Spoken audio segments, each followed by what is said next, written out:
Good morning, everybody. Welcome to Turfgrass Epistemology. I am Travis Shaddix. Thank you for joining me.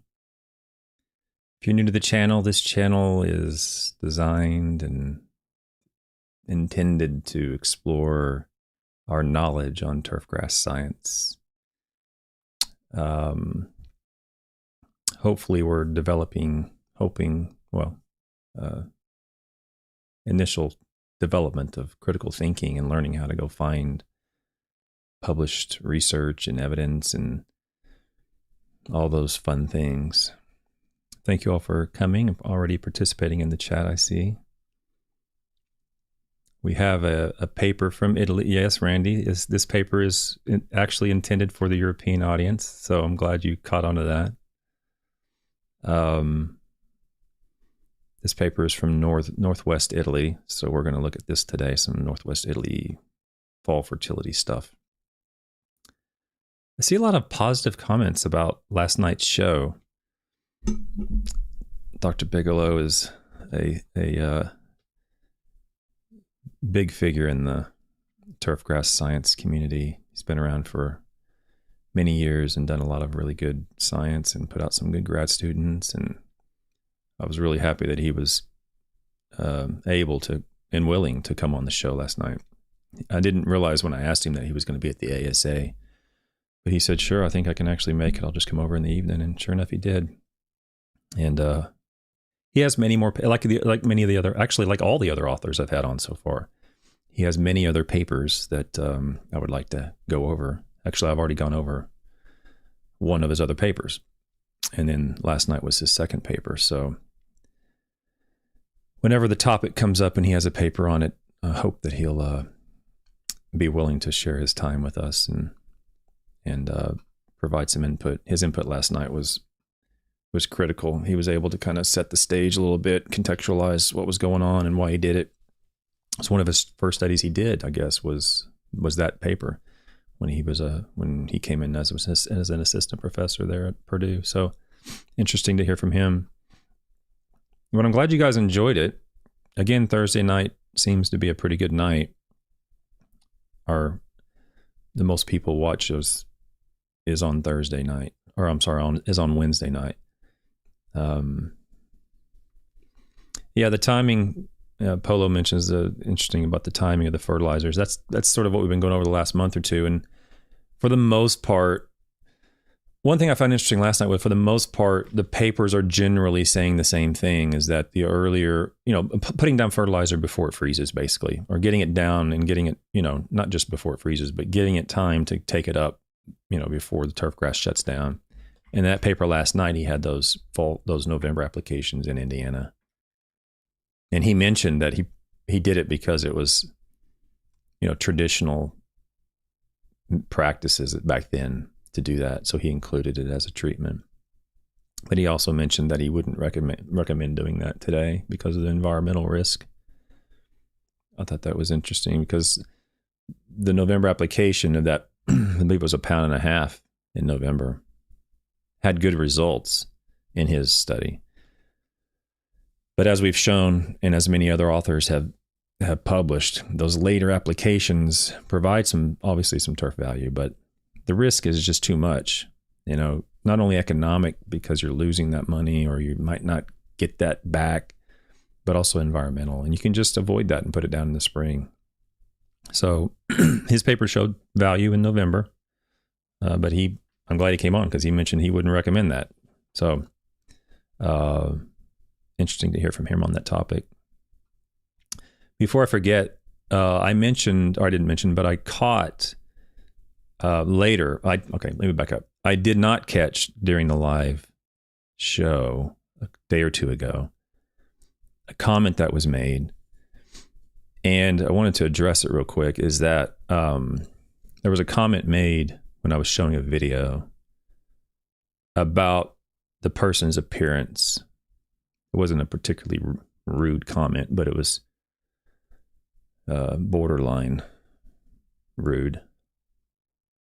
If I was watching it and I heard if I was that person and I heard someone make that comment, I might be offended by it. It wasn't necessary. So I wanted to address that real quick and move on. on this channel, I highly encourage everybody to aggressively and assertively critique scientific theory, scientific conclusions, the results, criticize them, open them up, read through them, challenge opinions, challenge claims, be very assertive in that regard. I highly encourage that sort of behavior, the beliefs that people hold. It's important to me, I believe, in our society to actively challenge those beliefs and those management practices and why we're doing things. That's what epistemology is. But when it comes to a person's appearance or the human being in themselves, I'm not going to tolerate any sort of criticism or judgment on a human being, the way they look, the way they sound, the way they talk, the way they speak, whether they're male or female or black or white, or I couldn't care less. We're all humans.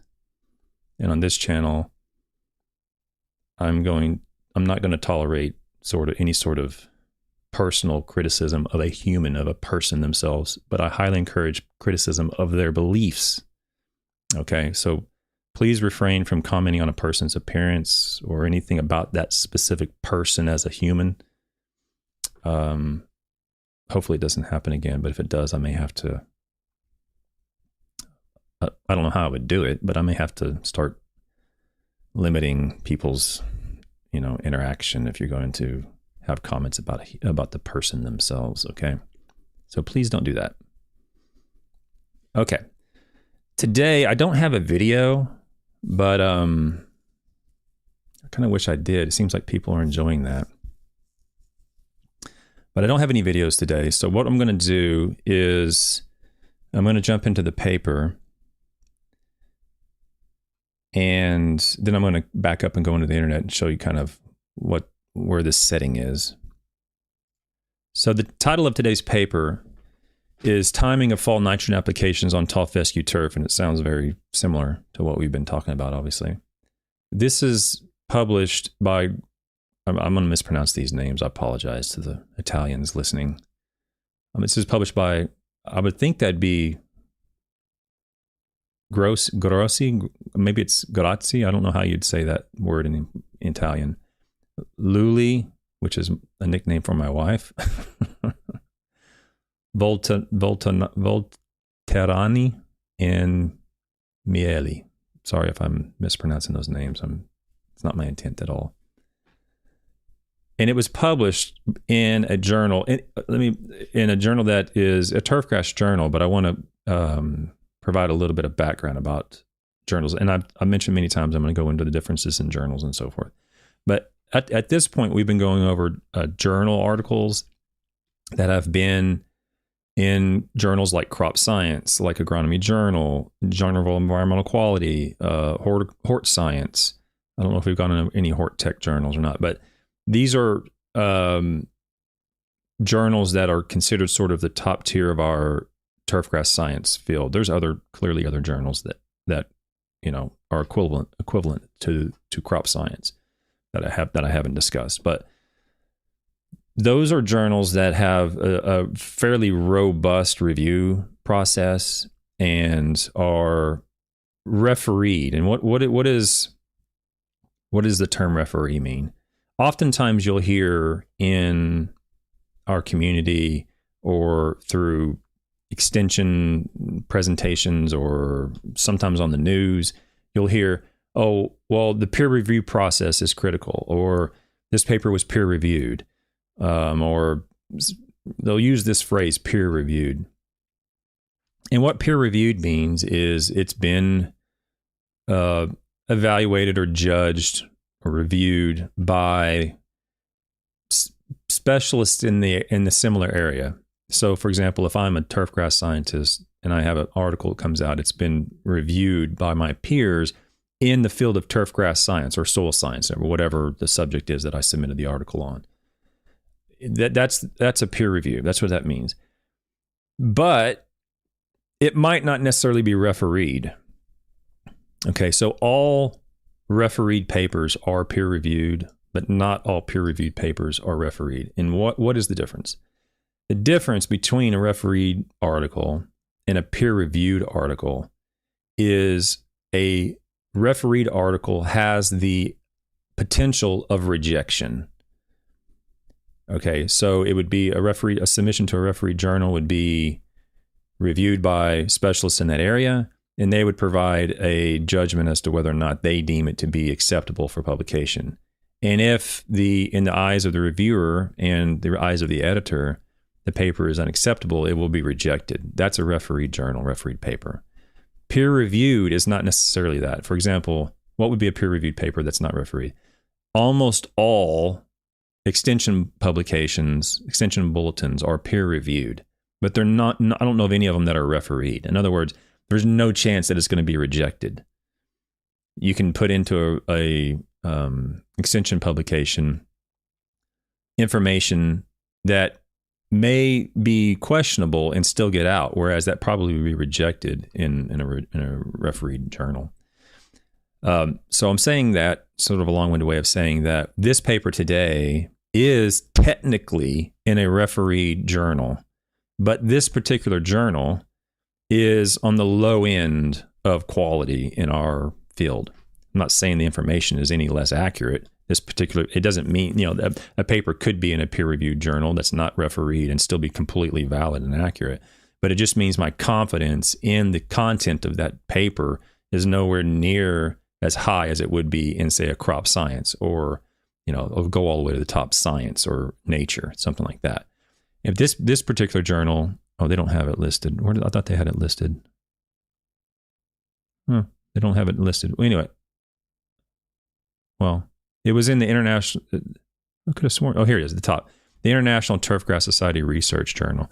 So every 4 years, the International Turfgrass Research Society was formed in 70s or 80s, 84, 80, something like that. And they have a meeting every 4 years.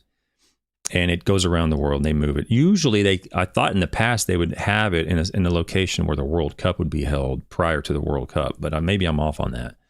It seems like that was just coincidental. But anyway, they'll have it every 4 years in China or United States or Italy or wherever they're going to have it. And every 4 years, authors will submit a slew of papers to get a paper in the journal for that. So the journal's only published every 4 years at that meeting. And I believe it's every 4 years. I don't want to be wrong about that, but I'm pretty sure it's every 4 years. So anyway, a lot of journal articles go out to be reviewed, and they get put in, and if they get accepted, they go to the meeting and they present the paper. The content of this journal, and I'm not going to use my words. This came from another professor at a meeting, so it's not Travis Shattuck saying this. They said, I just thought it was funny. They said at a national meeting, they said the International Turfgrass meeting will be held here or whatever, and we'll begin accepting articles for review on such and such date. And so if you have any papers left over that have been rejected from other journals and you're about to throw them away, be sure to submit them to this journal. Now that's not me saying that, okay? But his point was a lot of articles get submitted to this journal that have been rejected from other journals, or they're just not quite robust enough to be accepted by other journals. And so they get submitted to the international journal. So I'm saying that it doesn't mean that the content is, not valid. But you have to understand the hierarchy of evidence. And the hierarchy of evidence only starts when you publish it. But when you publish it, I'm assuming it's in a refereed journal. And this journal is questionably refereed because almost nothing gets rejected from the International Turfgrass Society Research Journal. In fact, and I have, I don't know, 2 or 3 papers in this journal, but almost nothing gets rejected. Almost everything that gets submitted gets accepted. Very rarely. I don't know what the acceptance rate of this is, but give you an idea, acceptance rates of really, really good journals is very low. Like less than 20% sometimes will get accepted because the standards are so high. In this journal, I don't know what it is, but I suspect it's very, very high, like 80, 90%, something like that.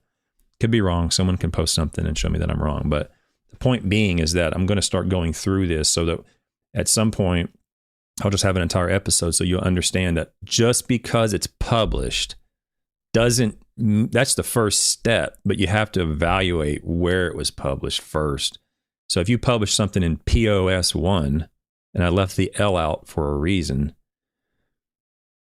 I have very little confidence that turfgrass information in POS 1 is accurate, because the reviewers of POS 1, and I can speak from experience on this, are not always turfgrass reviewers, aren't always specialists in turfgrass or soil science.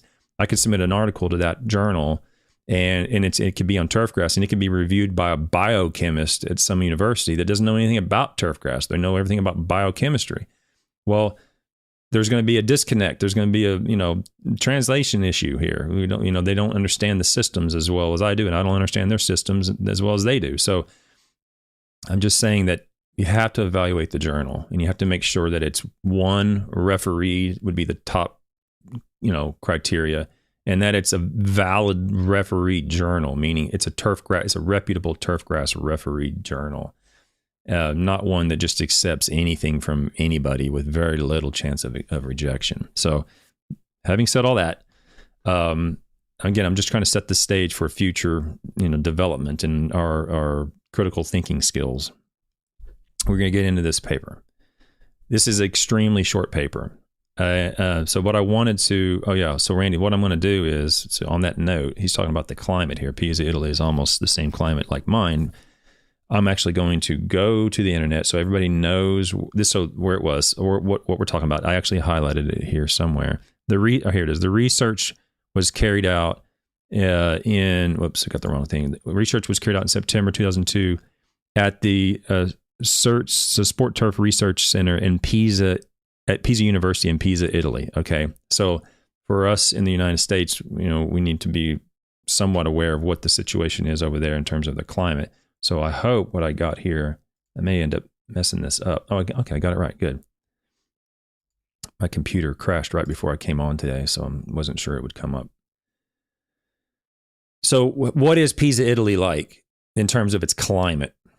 It's somewhat analogous or similar to the Pacific Northwest of the United States, where the summers are dry, typically dry and hot, and the winters are mild and wet, give or take. So the average precipitation in parentheses are going to be English. So in January, February, March, and April, you're going to see 2 and 3 inches of rain a month, and it's going to decline as we move into the summer, June and July and August. That's when the rain will typically be very low, 1 inch a month, okay? And then it's going to pick back up as we go into the fall in Pisa, Italy. The temperatures, the average, or the daily mean, and the average daily temperature in Fahrenheit in January is in the 40s. So it doesn't really get down too much below freezing on average. And in the summertime, it's in the average of the day is in the mid 70s, whereas the average high is not even in the 90s. So we're talking about mild Mediterranean climates that are dry in the summer and wet in the winter. And that's somewhat analogous to the Pacific Northwest of the United States. Okay, so that's sort of, I don't know if that's completely fair to say, but that's my best shot at kind of comparing what the climate is in Pisa, Italy to a climate that you might be familiar with here in the United States. And we're going to find something very similar to what we've also found in the Northwest United States. It's a very, very short article. I think it's 3 pages. I'm probably just going to read through most of this. The introduction, as many are, they're just making this, setting the stage, talking about tall fescues being used in southern Europe here in the last. When was this published? This was published in 2014. Or no, 2005. This was published in 2005, so 15 years ago or so, something like that.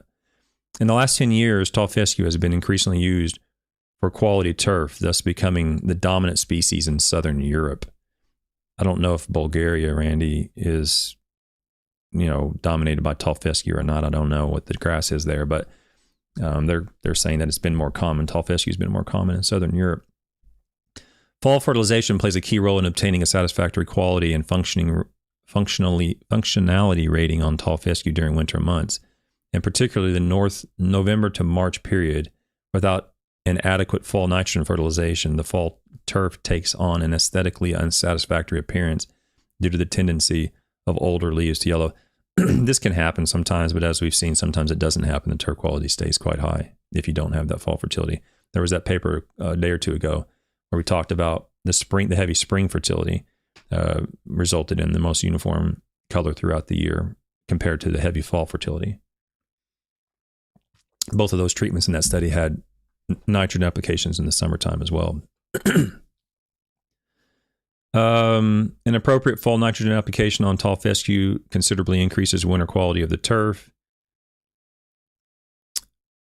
So let's go down here. Sweeney in 89 and Hovland 87 found that better results are obtained by concentrated nitrogen applications in fall instead of spring. There was something in here. I don't know if we ever covered the Koski and Street paper, but Koski and Street compared different programs of fall nitrogen fertilization on Rebel tall fescue and obtained satisfactory quality on the turf when nitrogen was applied towards the end of November, regardless of the form. I don't know. I'll have to go back and look and see if we covered this Tony's paper or not. I don't know if he did this in Colorado or where he did that at, but I'll go back and check to see if I covered this. So I didn't cover this. I'll pull it up and cover it. Regarding potassium fertilization, it is suggested that it should induce a certain stress resistance. I'm going to be going over potassium probably for quite a while at some point. I'm going to introduce the topic here. I've already gone over potassium fertilization in turf on one of the early podcasts. I'll probably go back and redo that chapter. But we'll be going over potassium because there's this idea that potassium induces a certain stress resistance or heat resistance or cold resistance or traffic resistance and all these other things. And most of that is not justified, but every now and then you'll find some benefit, but it's usually not justified. It should induce a certain stress resistance factor in the plant, such as cold resistance in winter or drought tolerance in summer without influencing biomass production or quality ratings.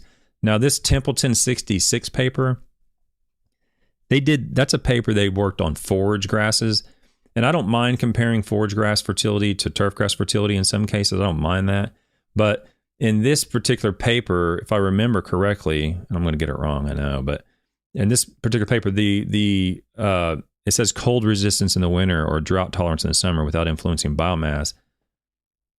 I think that was sort of questionable in that paper. In other words, it wasn't a consistent result, and it was on forage grasses. They were growing hay, I think it was, for livestock. So it's not a very strong citation, I guess is what I'm saying. However, Cook 76 didn't report any evidence of fall potassium application inducing low temperature stress resistance on tall fescue. So here's a paper here I'll pull this paper. I already pulled it. It's on my article somewhere. It's on my folder somewhere, where the fall potassium application didn't provide any value. There was one paper where they did 3 or 4 years. I don't know if it was the Cook paper or the Templeton paper. I'll have to go back and look. But there was one paper where they did potassium and nitrogen for 3 or 4 years, and they showed only a very mild, biologically almost insignificant benefit to applying potassium only in the very last year. The first 2 or 3 years, there was no benefit. So all that money they spent on potassium applying it, they didn't receive anything in return for that. In the last year, there was a slight benefit. So that's generally what you'll see, and you almost never see a benefit to applying potassium on soils that already have sufficient potassium. So we'll get into that. The aim of this study was to evaluate the effects of different timing of fall nitrogen and potassium fertilization on winter quality of tall fescue. Now it looks fall nitrogen and potassium, okay? It looks like this could be a good paper, right? And it is a good paper, but I mean nitrogen and potassium on fall fertility. But as you'll see, they don't really do a good job of explaining why they didn't show it. But the potassium didn't do anything in this study, and they don't show any data, nor do they explain it didn't do any. At the end, in the conclusions, they just conclude potassium didn't do anything, but they don't show the results or discuss that. So I don't know why they did that, but I mean, I was excited because I'm like, okay, I'm going to see both nitrogen and potassium, but I didn't see any data. So it's another example, like just because the treatment didn't do anything doesn't mean you should simply exclude the data. And that happens a lot. At least put it in an appendix table. You know, so if somebody in the future wants to actually go and look at the data and determine for themselves what was the magnitude of change, or the magnitude total of, not change, but the magnitude of what was in the tissue, or what the results were and how they did not differ, we can go look at it rather than just saying there was no differences, data not shown.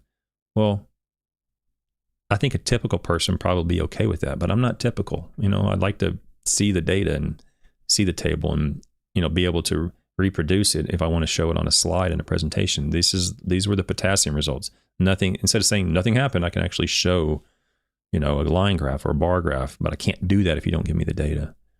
Anyway, materials and methods. So the research was conducted in Pisa, Italy, on a clay loam soil with a pH of 6.5, 32 parts per million of P2O5 in the Olsen method. I'm glad they put that in there. And then 21 parts per million of exchangeable K2O. I guess it's K2O. They're saying P2O5 and K2O. So the actual phosphorus is less than this, right? And the actual potassium is less than that. And I don't know this Dirk Scheffer method. I've never used it, so I'm not sure what that is. But to me, it looks like the phosphorus and the potassium could be considered low in this soil. Let's finish the materials and methods, and I'll come back to these tables.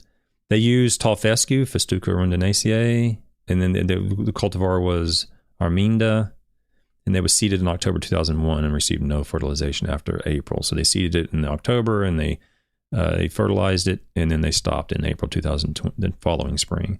Nitrogen fertilization consisted of 1 pound of nitrogen as ammonium sulfate, with 2 rates of potassium, no potassium, or 3 pounds of potassium as potassium sulfate were applied. So not a huge deal here.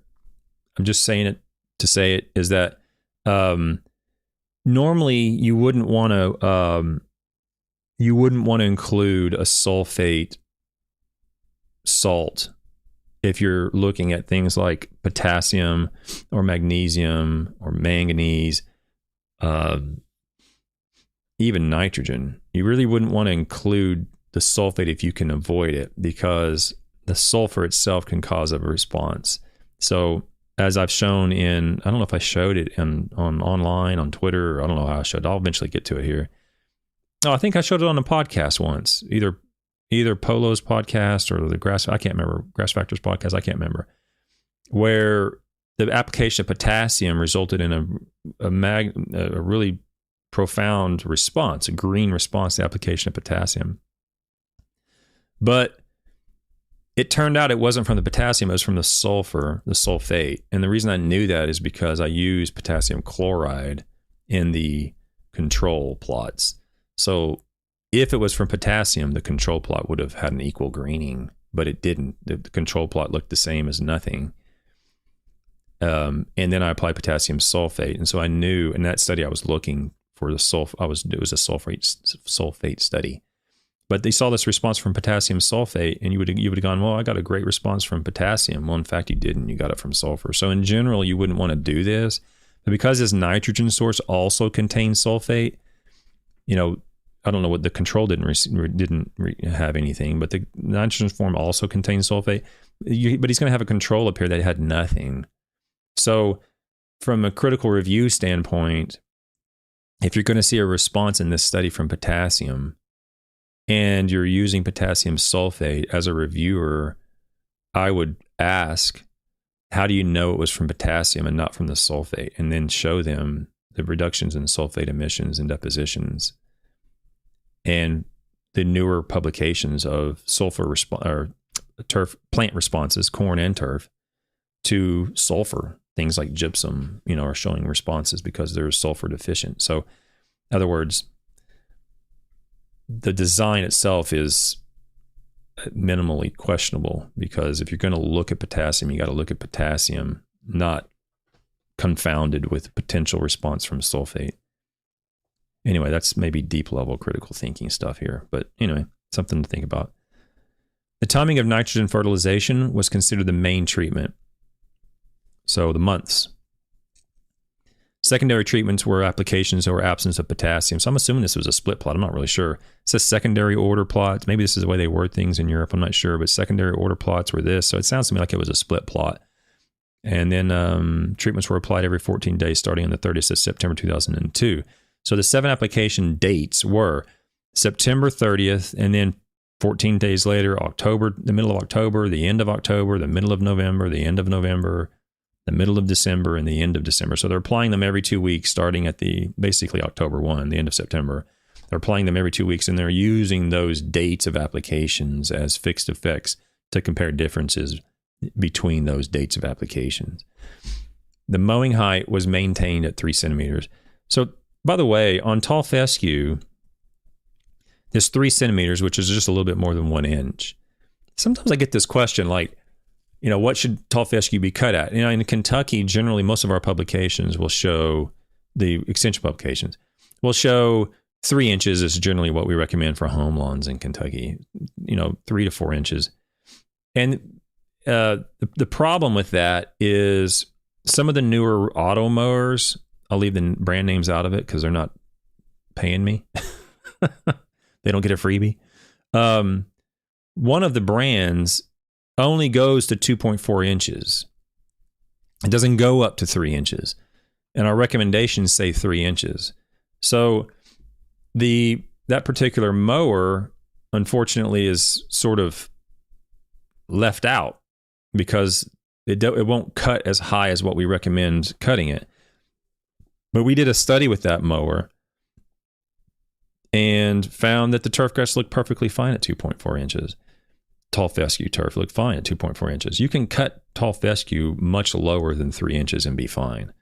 Okay, I can get into those mowing height stuff if you want to at some point in the future. But one reason why we keep it at 3 inches is because in general, the stresses are going to be less at 3 inches. The homeowners who aren't necessarily on top of things and fine tuning their program and really having a top tier lawn, if you cut that down low, 1/2 inch or 1 inch, just the lower you cut it on a grass like tall fescue, the more and more risk you have of creating other issues, right? Because you're cutting the leaf off so much and you're getting it down so low that you're going to impart some additional stress on it that may be difficult to manage. So that's one reason why we have the cutting heights so high, because the stresses and the buffer, if you want to call it that, the buffer of messing things up is much greater when the turf, when you get it closer to 2.5 or 3 inches. But in this study, they cut it just barely above 1. Okay. And I'm just saying that to say this, even though it might look odd to cut in our world in the United States to cut something a little over 1 inch, I am pretty confident that you can do it, no problem. Especially in a situation where you're at a sport turf institute and you're probably maintaining it pretty well. You're probably on top of it. You're probably keeping it maintained and you're keeping an eye on it regularly. I don't see really much wrong with it as long as you're willing to keep an eye on it, cutting it that low. Just barely, basically it's an inch and a quarter, whatever it is, for tall fescue. Even though from your perspective or my perspective, you might initially think that's too low. I don't feel that way as long as I know the people maintaining it or know what they're doing. Okay. The following parameters were evaluated by visual assessment. Color, 1 to 9. They don't include the minimum acceptable limit, but later in the paper they talk about it's probably around, I think it's 6 because they talk about numbers in the table. And then winter quality from 1 to 9. And they measured it every 14 days. Percent ground cover every 14 days. I don't know what they're talking about, percent ground cover. Then they only have one paragraph and they say there was no difference. So they just say there's no difference. Let's keep going. At the end of the trial, core samples were taken for shoot density and leaf densities were measured. So they took leaf density through cores. Okay, so let's get to the results. Let's say we're almost done. So this is a very short paper. The results. The control treatment showed a progressively decreasing color intensity from an initial rating of 6.0 in September to less than 5 at the end of the year, with 2.5 was reached. Okay, so let's go up here and look at the control. this is the effect. This is the table. Effect of fertilizer application timing on turf color. So they started in September, and I've highlighted the control in red. So what I wanted to point out is all the turfs were 6 at the beginning. And you can see if they did nothing, it remained acceptable until the middle of October. Well, I guess until the end of October. And then it starts declining to 5.5. And then it stays around that number until later in the winter, December. And, later in December starts getting down below 5. And it stays down in the 4s. Now we're down in the 4s in December, January, all the way through February. We're quite low, 3.5, 2.5 in February. So if we didn't do anything, didn't apply any nitrogen or any potassium, anything like that, the color in the winter was quite poor from tall fescue in Pisa, Italy, with no nitrogen. Okay, so you were going to know that. It's going to be mostly chlorotic, probably thin. It's not going to look well at all at a 3.9 on average, okay? So that's a good thing in terms of the study results. We want the control to, we want the turf grass area to be conducive to the response we're looking for, or the response that the treatment is intended to impart. Okay, if the control was a 9 all the way across the board, and you go, okay, we're going to go out and we're going to apply nitrogen and see what happens. You can't go from a 9 to a 10. I mean, you're not Nigel Tufnell, right? You're not going to go to 11, all right? So you need a site that is, conducive to a response, because you're going to, in that case where you're already a 9, you're going to say, well, the nitrogen didn't do anything. Well, the nitrogen can't do anything, and it can't increase it from a 9 to a 10. A 9 is the top of the chart. So this site was a very good site, is my point, to see a response.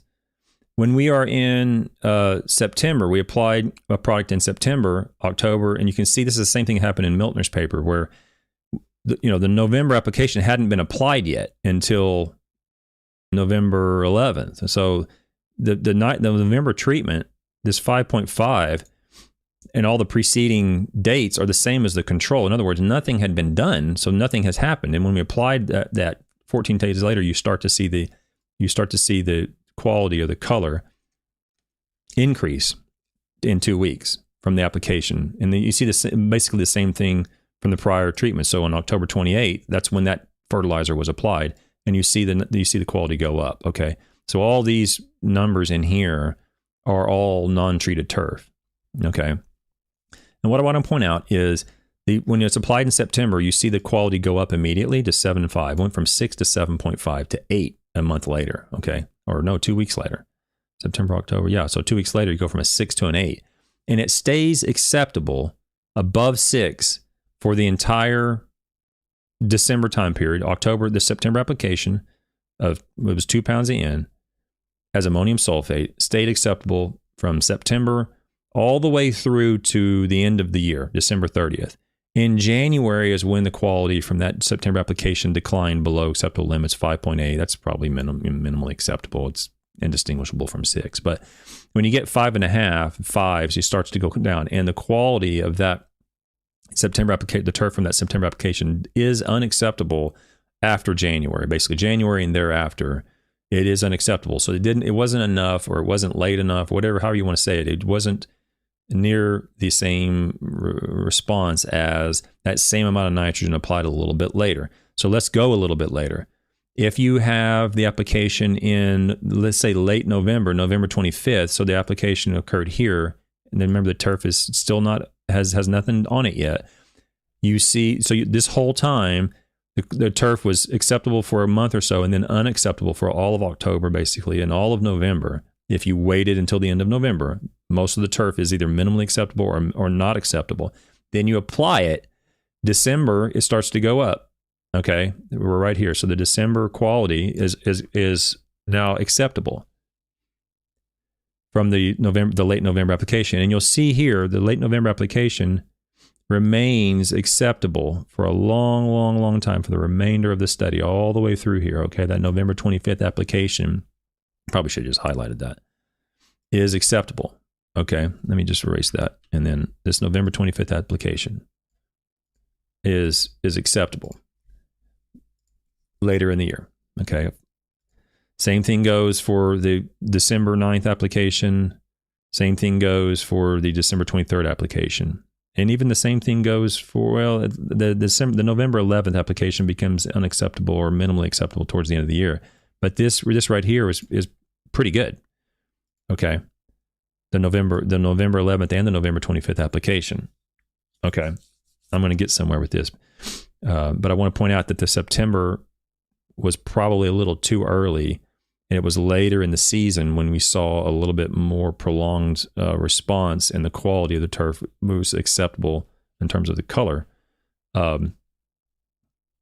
throughout the remainder of the year. So you might have the same longevity of response. In other words, the number of months that it was acceptable. See, September, you're going to go from September all the way through December 30th, right, is acceptable. And then it's unacceptable. Well, if you just wait and do it in November, you don't have acceptable turf before that, but then you have acceptable turf after that. It's not rocket science, okay? Remember, this is a Mediterranean climate that is not really, really cold.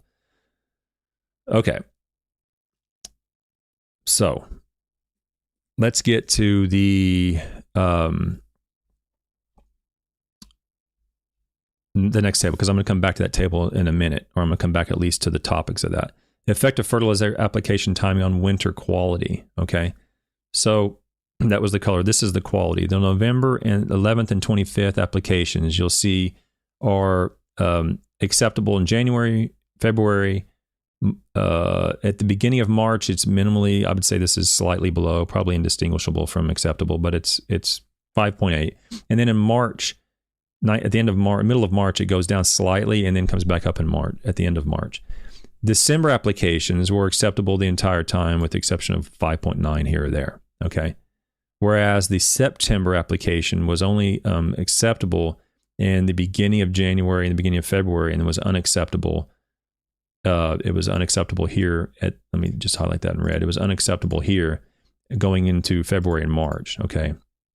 So it's pretty cut and dry. Early applications provided a little bit of color and quality early on, and then faded, and later applications didn't have the quality as much early on and then increased. Okay. And the reason I'm saying that is that if you remember from Dr. Miltner's paper, which was conducted in two locations on eastern Washington state and western Washington state, he concluded that the eastern Washington state, the critical application deadline was about a month earlier. I think it was maybe October or November. I can't remember the month. But on western Washington, he concluded that you could go into December because of the warmer climate on the western coast of Washington, closer to Seattle. And that's a very similar climate as this, where in Seattle, it's wet in the winters and dry in the summer. It doesn't get super cold on the western side of Washington, and it doesn't get super hot. Very similar to this sort of climate. So whenever someone says you shouldn't fertilize after November, shouldn't fertilize after December, I may have mentioned that once or twice, and that's me misspeaking. What we're really talking about is when the turf shuts down. When I say November, December, I'm talking about after it's dormant and there's no cell division or cell elongation. It doesn't make a whole lot of sense economically or environmentally to be putting down nitrogen after it's shut down. Like this morning, there's frost all over the grass. There's ice crystals everywhere on the grass, on the roofs, on the cars, everywhere. And this was the first day that we had a significant frost, and it's the second day of November. Okay. I've been mowing, unfortunately. I've been having to walk mow my lawn the whole year, and it has drastically reduced in the last 2 weeks, its growth rate. I'm not cutting near as much grass. I'm mowing it now because I got a bunch of leaves and I mulch them up, but I'll mow it again tomorrow, actually, if there's no frost. But it's very little grass growth. So my grass is starting to shut down, and it's the beginning of November in Lexington, Kentucky. So you don't need to go by a date per se across the world. Okay, it's more of the growth habit or the growth, style or habit of the turf itself. There'll be there'll be winters. Well, last winter, Halloween, it was warm. I was walking around in shorts. And this year I had fleece lined jeans and, long sleeve, heavy, thick jackets and hoods on and, covering my head. It was super cold this Halloween. So in your general area, you can have general rules of thumbs, like generally speaking, the 1st of November, the turf will probably start to slow down. But it might not necessarily be the case. You kind of got to take it as the grass is growing. You need to kind of be aware of how it's growing. That's really, I think, what most scientists would say. We're looking at a date here, but the date is just an arbitrary number. What the application timing should be based around is the growth habit of the turf more than just an arbitrary number on a calendar. Okay. In this case, he's saying you can go out in November or December and probably be better off than September. But it's because the growth rate of the turf is still occurring later in the year in this particular climate. Okay, so please be aware of that. And if I've misspoken or if I've said something incorrectly in the past, it wasn't intentional. I'm not saying don't apply after November. I'm saying your turf is slowing down in the Northern Hemisphere. Your turf is slowing down in November and December. And at some point, it's probably going to stop in many cases, not in all cases. And it just makes less and less sense to apply soluble nitrogen, even slow release nitrogen to some degree, later in the season as the turf continues to slow down. I won't really go into the timing of the turf height and the dry clipping yields and all this stuff. I'll just cut straight to the conclusions, I think.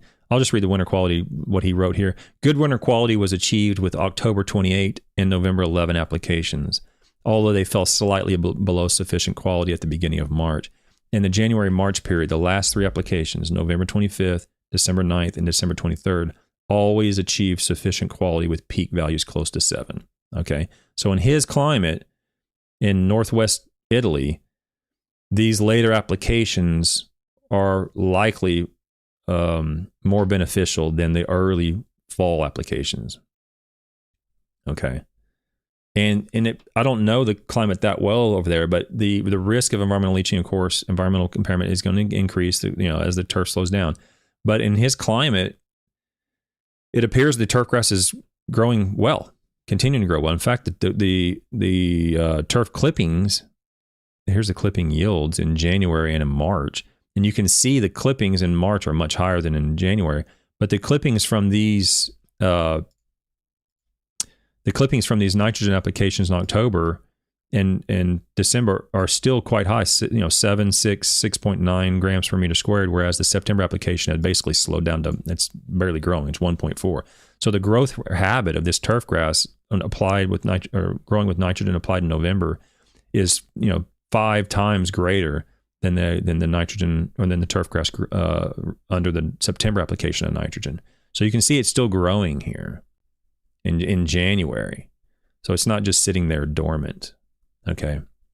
Meaning, my point is that yes, the environmental risk will still continue to increase as we move into the winter, but in this case, this turf grass is still growing, even in the middle of January, at the end of January. Okay. This would be 0 in Lexington, Kentucky. We wouldn't even go out and do a harvest at the end of January. One, there's probably snow on the ground or ice on the ground. But 2, there's no point. There's the turf. It would just be 0. There would be no clippings in the container if we did the harvest. So this would be 0 in my climate, whereas in his climate, you're looking at 7 grams per meter square. So my point being is that it seems reasonable that you would see these responses in a climate that the turf is growing, but I would not recommend that in my climate because I know the turf is going to be frozen or dormant during that time period. And it says here, ground cover was not influenced by different fertilizer applications. So there was no difference in ground cover. So let's go to the conclusions. This is what confuses me. I don't really know why this was here. You saw there was nothing in the results or discussion about potassium. I mean, literally nothing. Let's go back up here and look. I'll show you. The tables all have turf color. These are timing of applications. Some of these received potassium, some of them didn't. I'm assuming they pooled them together. I don't know because they don't explain it. Unless I missed it, they don't explain it. So, I mean, I very well could have missed it, but I don't see anything in here that explains what they did with the potassium. All this is dates. Some of them had potassium, some of them didn't. I'm assuming they pooled them. Again, like I said, I could have missed it, and then you get down to the conclusions, and it says the trial results suggest that potassium fertilization does not influence the visible characteristics of tall fescue turf. Okay, so I don't want to get into it too heavily now, but you're going to see that same conclusion over and over and over when we get to potassium. Potassium is one of the biggest grifts in the turfgrass industry. The chances of you seeing a turfgrass response to the actual potassium element, not potassium sulfate, but the actual potassium element, are very, very low. Very low. So if you're looking to save money, you can do whatever you want to with how you're charging the customer. But if you're looking to save money, you can I don't know what you're applying, but if you're applying any potassium at all, there's a very good chance that you can eliminate or minimize that, at the least minimize the potassium, reduce the cost in the bag of fertilizer, and save yourself that money. Now, I'm not going to say that in every case. Clearly, there's cases in the literature where the application of potassium benefited turf. Okay. But in many, many cases, I don't even know how many publications I have on potassium. Some of them show differences, but most of them don't.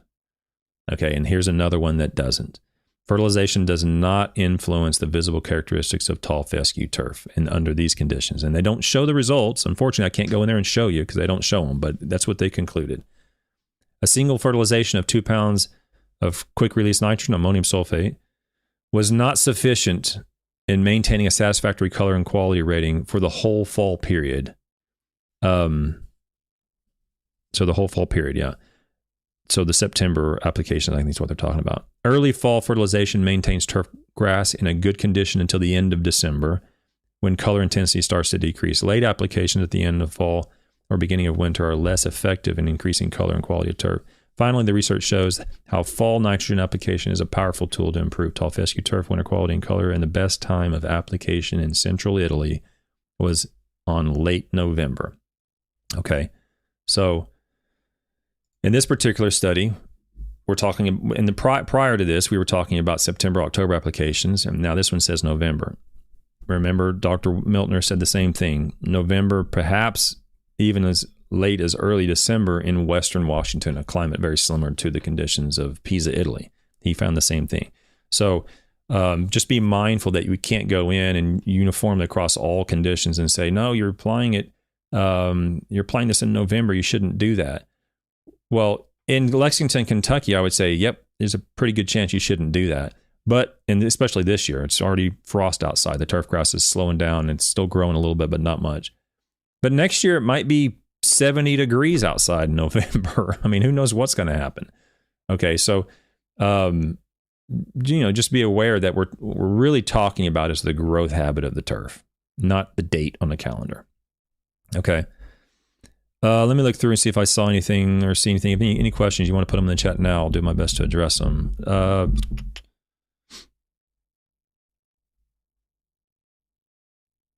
Okay.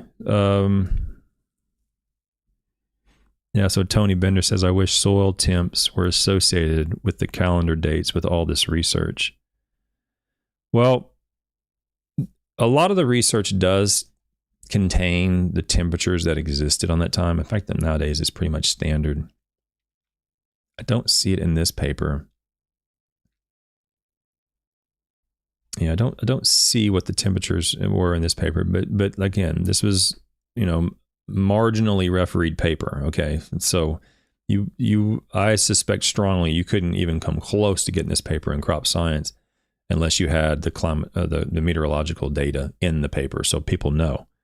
What was the temperature at the time of the study? What was the rainfall throughout the study? We want to know that. So I do too. I mean, the soil temperatures are critical to understand kind of the context of what happened. So Randy, who's in Bulgaria, if I remember correctly, my grass goes dormant in January. I'm spoon feeding it till NY? What is that? New Year? Spoon feeding it until the New Year, I guess. I don't know what that means. That's why I like soil temps or average air temps. Yeah, well, soil temps are more, I think, are a better metric to use to, schedule your applications or have an idea of what's going on.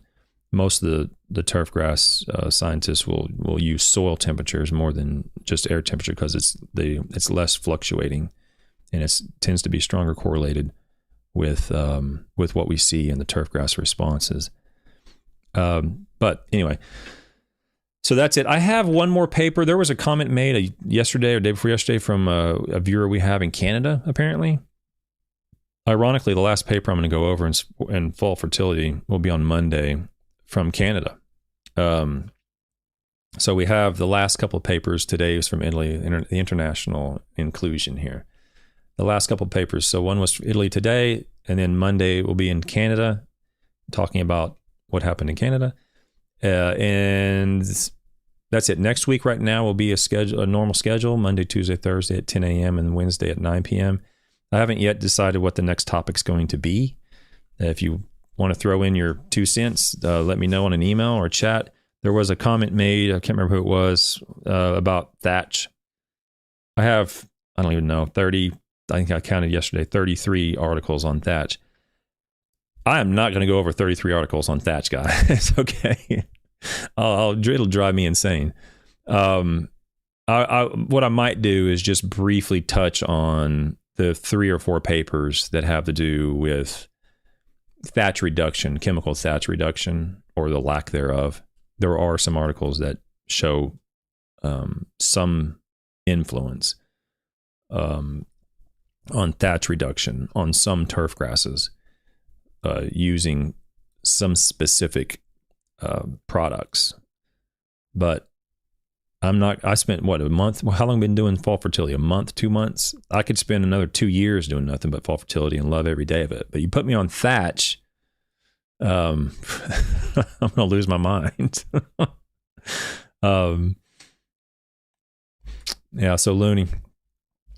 So the comment in the chat is this. I'm glad you asked that. No question about today's episode, but what happened to yesterday's ammonium sulfate short? It was taken down. You have to remember the magnitude of my technological incompetence is unsurpassed. You keep that in mind at all times, okay? So what happens is I'll do the show, and then I go outside. I got 14 yards of mulch just got delivered 30 minutes before the show, and I got to move it to my backyard. So I'll be outside working today, and I'll listen to the show, or I'll do it. I was like, hey, that's a good little snippet I can grab. And so I'll grab it, and I'll say, I can make this into a little short. I've finally figured that out. But then later, I like to trim off the beginning of the show and the end of the show where the intro is for like the long-term, future listeners who are listening to the show later. And when I do that, it deletes the short. It says, your short has been removed from YouTube, da-da-da-da. I'm like, So I keep forgetting I need to wait a day or two and then get everything cleaned up and then do the short. So the reason it was removed is because I screwed up once again. And literally 5 minutes before the show started today, my whole computer, the audio completely crashed and I had no ability to speak or hear anything. So I was scrambling around here trying to get my microphone all set up and it wasn't working. So do not underestimate the level of my technological incompetence, okay? It knows no bounds. So anyway, but I'll put those back up. There's a couple of shorts I had up and I took them down, or YouTube took them down. And I'll put them back up later today if it's all working fine. So thanks for asking about that. You guys have a great weekend. It's nice and cold. Spend some time with your family. Treat people kindly. I'll be back on Monday at 10 a.m. Until then, thanks so much for showing up. It really means a lot to me. Okay, guys, have a good weekend. Bye-bye.